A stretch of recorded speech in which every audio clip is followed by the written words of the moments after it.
Welcome back to my channel. ನೀವೇನಾದರೂ ಹೊಸ್ತಾಗಿ channel ನೋಡಿದ್ರೆ ಈಗಲೇ ಸಬ್ಸ್ಕ್ರೈಬ್ ಆಗಿ ವಿಡಿಯೋನ ಲೈಕ್ ಕೊಡಿ ಸಪೋರ್ಟ್ ಮಾಡಿ. ಬನ್ನಿ ಫ್ರೆಂಡ್ಸ್, ವಿಡಿಯೋನ ಸ್ಟಾರ್ಟ್ ಮಾಡೋಣ ತಡ ಮಾಡಿದೆ. ಹಲೋ ಸ್ನೇಹಿತರೆ, ನಮಸ್ಕಾರ. ಸಾಮಾಜಿಕ ಮಾಧ್ಯಮಗಳಲ್ಲಿ 500 ರೂಪಾಯಿ ನೋಟ್ಗಳ ರದ್ದು ಮಾಡಲಾಗ್ತಾ ಇದೆ ಅನ್ನೋ ವದಂತಿ ಇದೀಗ ಭಾರಿ ವೈರಲ್ ಆಗ್ತಾ ಇದೆ ಫ್ರೆಂಡ್ಸ್. ಇದೀಗ ಈ ಹಿನ್ನೆಲೆಯಲ್ಲಿ ಭಾರತೀಯ ರಿಸರ್ವ್ ಬ್ಯಾಂಕ್ ಈ ಕುರಿತು ಒಂದು ಪ್ರಮುಖ ಸ್ಪಷ್ಟನೆಯನ್ನು ಕೂಡ ನೀಡಿದೆ. ಹಾಗೆ 500 ರೂಪಾಯಿ ನೋಟಿನ ಮುಂದೆ ಚಲಾವಣೆ ಇಲ್ವಾ, ಇದೆಯಾ ಅಂತ ನೋಡೋಣ ಬನ್ನಿ. RBI ಇದರ ಬಗ್ಗೆ ಹೇಳಿದ್ದೇನು ಅಂತ ಕೂಡ ನೀವು ನೋಡಿ. 500 ರೂಪಾಯಿಗಳ ನೋಟ್ಗಳ ಚಲಾವಣೆಯನ್ನು ನಿಲ್ಲಿಸಲಾಗುವುದು ಅಂತ ಹೇಳಿ ವಾಟ್ಸಪ್ ಸೇರಿದಂತೆ ಹಲವು ಸಾಮಾಜಿಕ ಮಾಧ್ಯಮಗಳಲ್ಲಿ ಸಂದೇಶ ವೈರಲ್ ಆಗ್ತಾನೆ ಇದೆ ಸ್ನೇಹಿತರೆ. ಈ ಬಗ್ಗೆ ಸಾರ್ವಜನಿಕ ವಲಯದಲ್ಲಿ ಗೊಂದಲ ಉಂಟಾಗಿತ್ತು. ಆದರೆ ಇದೀಗ ಬಂದ ಮಾಹಿತಿಯ ಪ್ರಕಾರ 500 ನೋಟುಗಳ ಚಲಾವಣೆಯನ್ನು ನಿಲ್ಲಿಸುವ ಕುರಿತು ಭಾರತೀಯ ರಿಸರ್ವ್ ಬ್ಯಾಂಕ್ RBI ಯಾವುದೇ ಪ್ರಕಟಣೆ ಅಥವಾ ಸುತ್ತೋಲೆಯನ್ನು ಹೊರಡಿಸಿಲ್ಲ ಅಂತ ಹೇಳಿ ಸ್ಪಷ್ಟವಾಗಿದೆ.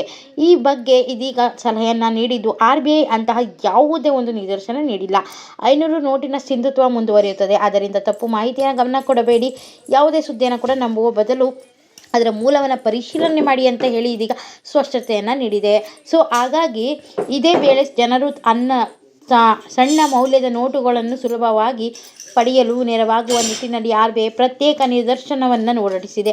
ಅದೇನಪ್ಪ ಅಂತ ಹೇಳಿದರೆ, ಎಲ್ಲ ಬ್ಯಾಂಕುಗಳು ಮತ್ತು ವೈಟ್ ಲೇಬಲ್ ATM ನಿರ್ವಾಹಕರು ತಮ್ಮ ATMಗಳಲ್ಲಿ 100 ಮತ್ತು 200 ನೋಟುಗಳ ವಿತರಣೆಯನ್ನು ಹೆಚ್ಚಿಸಬೇಕು ಅಂತ ಹೇಳಿ ಸೂಚಿಸಲಾಗಿದೆ ಸ್ನೇಹಿತರೆ.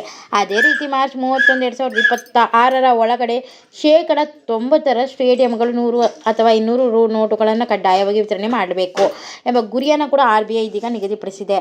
ಆದ್ದರಿಂದ ಸಾರ್ವಜನಿಕರು 500 ರೂಪಾಯಿ ನೋಟಿನ ಕುರಿತು ವದಂತಿಗಳಿಗೆ ಕಿವಿ ಕೊಡದೆ ಅಧಿಕೃತ ಮೂಲಗಳ ಮಾಹಿತಿಯನ್ನು ಮಾತ್ರ ನಂಬಬೇಕು ಅಂತ ಹೇಳಿ ಇದೀಗ RBI ಮನವಿ ಮಾಡಿದೆ. ಸ್ನೇಹಿತರ, ವಿಡಿಯೋ ಇಷ್ಟ ಆದರೆ ಲೈಕ್ ಮಾಡಿ, ಶೇರ್ ಮಾಡಿ, ಸಬ್ಸ್ಕ್ರೈಬ್ ಮಾಡೋದು ಮರಿಬೇಡಿ ಮತ್ತು ಎಲ್ಲರಿಗೂ ಕೂಡ ಶೇರ್ ಮಾಡಿ ಆದಷ್ಟು ವಿಡಿಯೋನ. Thanks for watching. ಮತ್ತೆ ಸಿಗೋಣ ಮುಂದಿನ ವಿಡಿಯೋದಲ್ಲಿ.